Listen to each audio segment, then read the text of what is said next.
What's up, y'all? Sparty here. I want to do my my iPhone 8 Plus versus LG V30 video. Now, both of these are pretty much on the cusp of being refreshed. Um, LG, I believe, is gonna both of these are pretty. Both of the refreshes of these are gonna be revealed probably within the next month. Typically, they both get refreshed in September.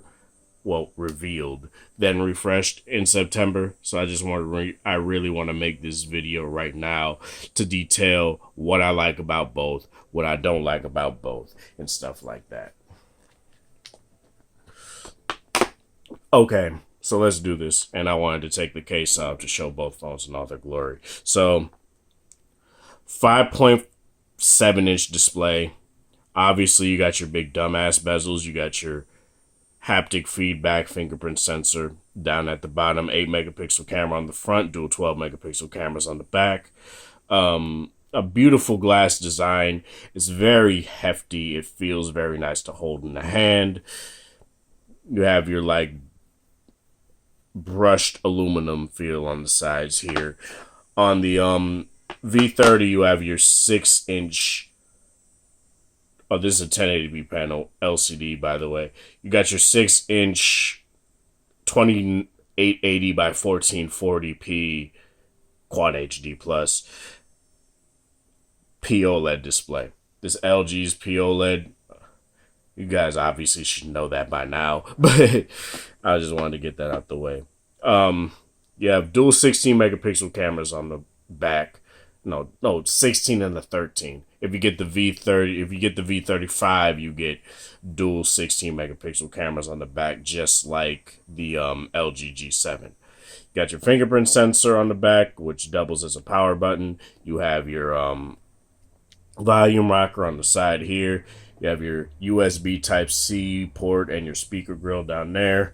You have your 3.5 millimeter headphone jack right there. And on the bottom here, you have your lightning and your speaker with your microphone.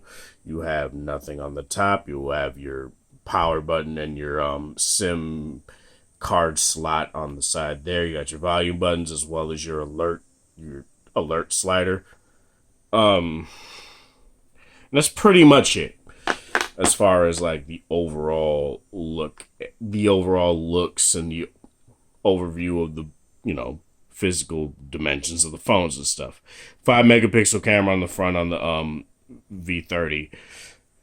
No stereo speakers on the V30. Stereo speakers on the iPhone 8 Plus. I will say that's one thing that is better on the iPhone 8 Plus is speakers.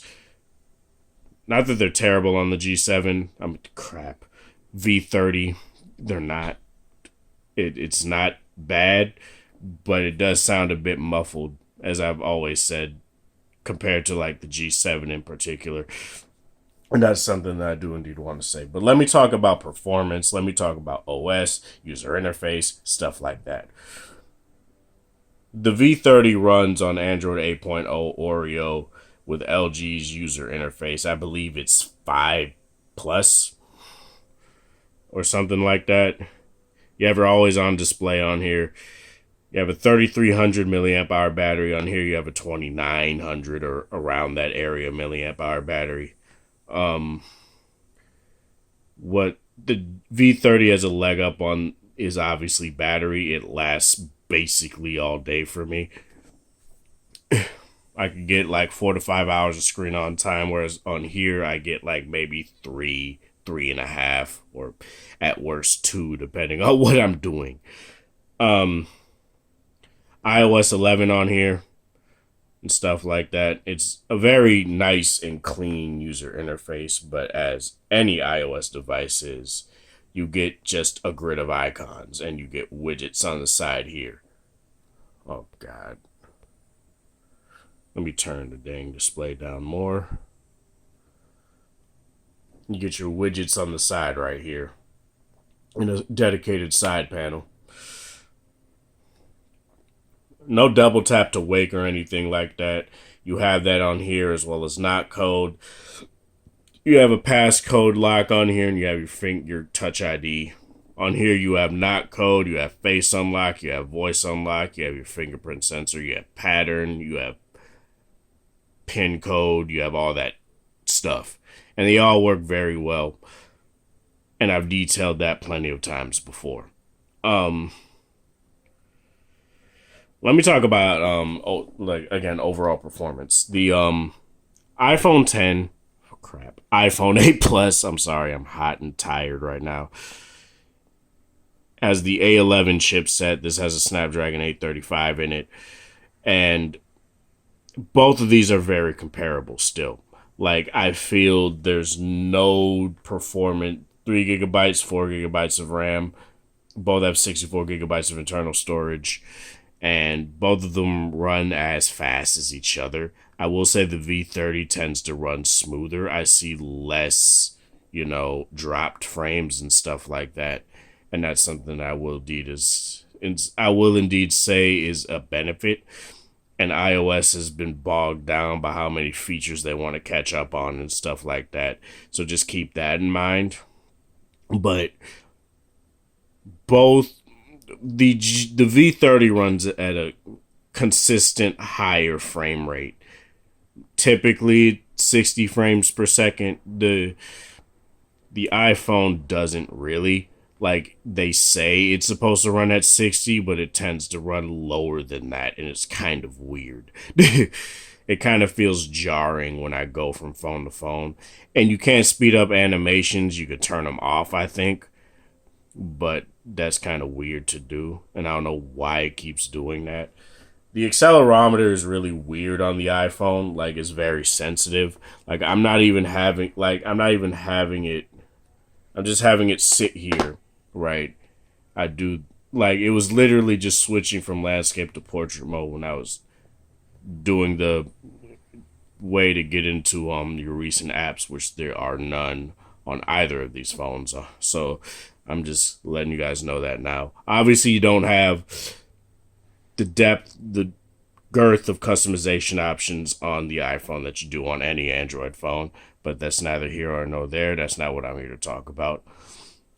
Game performance is very comparable. I will say games load faster on the iPhone. Just like I said with the G7, games run faster, a bit smoother due to optimization. That's literally it. There's literally 3 iPhones that developers have to worry about on iOS, while there's 6, 7, maybe 10 at a time different Android flagships that companies have to worry about and stuff like that when it comes to Android. So if games run better, it's due to sheer optimization, not because the hardware is better or anything like that. I'm not going off of benchmarks. Benchmarks are subjective. They are not indicative of real world use, which is why I don't use them and stuff like that. I just go off of what I've seen from using both of these phones for a good amount of time and stuff like that. So when it comes to that, yeah, the V30 is very comparable in performance to this. Camera performance, the front-facing camera is indeed superior on the iPhone 8 Plus, but they're pretty much neck and neck when it comes to rear-facing camera performance. I'm not going to use my V30 when it comes to taking photos because of the simple fact that my camera glass is shattered and it's gotten worse, and I do indeed got to fix it because now images are actually starting to get blurry, and that's something that I need to fix ASAP. No portrait mode on here. There's portrait mode on the G7. But you have a girth of features with the portrait mode on the iPhone. You got your portrait lighting and stuff like that, and it's very nice. I will go more in depth in that in my full review of the iPhone 8 Plus, but I just want to talk about just the basic stuff right now. Basic images look very crisp and sharp. Obviously, this is an auto mode champion, so it's gonna edge out the V30 in a lot of ways when it comes to that, but the manual modes and stuff, the sheer control that you get is way better on the V30. And that's something that I indeed, if I end up saying G7 a lot when I mean V30, just keep that in mind. Like, I'm sorry if I say that. They're pretty interchangeable phones for some things, but for a lot of other things, I'm typically meaning V30 and not G7 unless I just bring it up briefly and say, oh, the G7 as well or something like that. But yeah, both are glass and glass on glass slabs and stuff like that. They're not really all that durable, though LG does have mil standard 810G certification on the V30 and the G7, so they will indeed be better for that. But that's pretty much it. I'd say put a case on both of these. That's what I would indeed say. Um,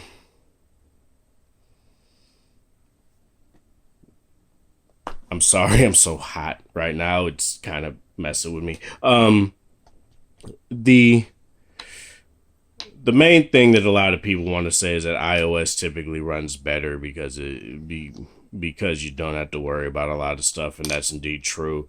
But I've noticed through just using these phones day to day that I go to my V30 more for a lot of different things compared to just using my iPhone for certain other things. I use my iPhone for just listening to podcasts when I'm at work or stuff like that. And like social media and stuff, that's pretty much it.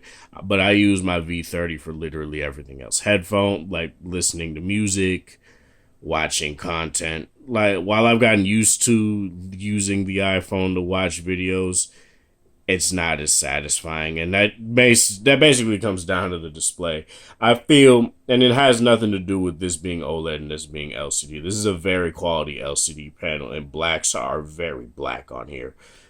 It's almost convincing. It's almost to the point where it feels like an OLED display, but you could see that it's clearly not. It mainly comes down to resolution and due to these bezels, and that's pretty much it.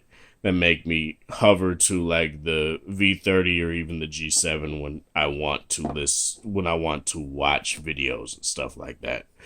Both of these support fast charging.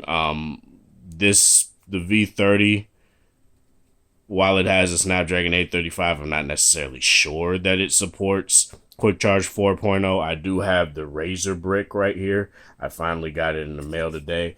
I don't have a USB-C to USB-C cord though, so I got to get that first to test that out. But I do indeed want to tell you guys that. Fast charging on the iPhone is clearly beneficial compared to using its base charger. Like, it's very slow with the base charger, and it's indeed faster when you use a fast charger, but it's not like as fast as a phone like the V30, for example. The V30 will indeed get to 100 quicker, and that's something I do indeed want to detail. What else?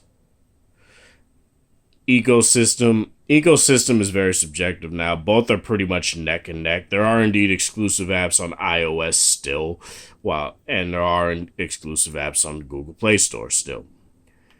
So it's not necessarily, it just depends if you want iMessage, if you want all that. I don't personally care for that. Hell, I'm not even using iMessage or FaceTime and stuff like that. I'm using Google Hangouts, BBM, and stuff like that, which kind of feels like sacrilege, but I don't want to use iMessage really because I don't really care.